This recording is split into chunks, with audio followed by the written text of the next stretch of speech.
Židovi su davno čuli sve, neka ostane nešto između nas.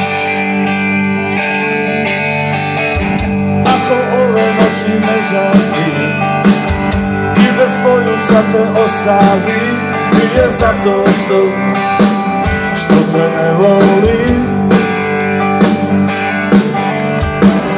To je nešto što se zove čas, mada može se i niže past. Svaka prevara rane otvara.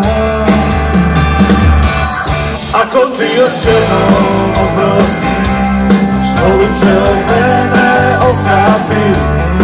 Ako ti još jednom oprosti, koliko će suza koštati? Ako ti još jednom oprosti, što li će od mene ostati? Ako ti još jednom oprosti, koliko će suza koštati?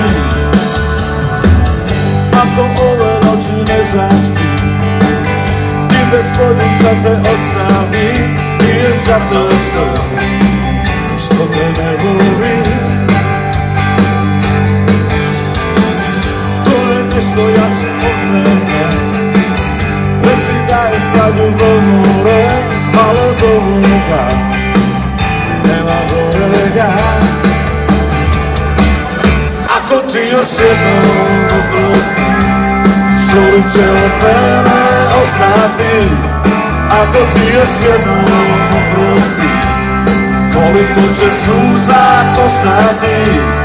Ako ti još jednom oprosti, koliko će suza koštati? Ako ti još jednom oprosti, koliko će suza koštati?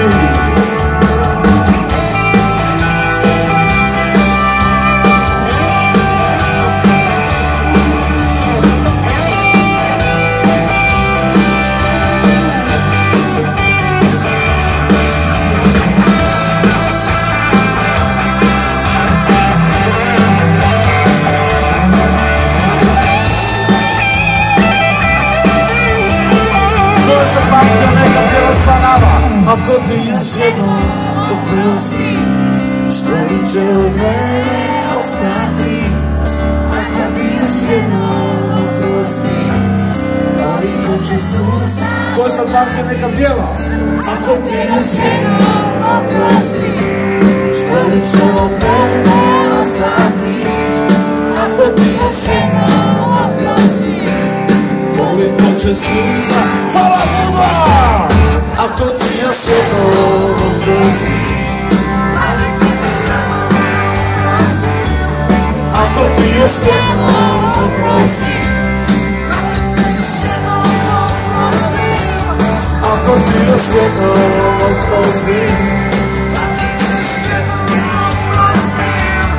ako ti još jednom oprosti.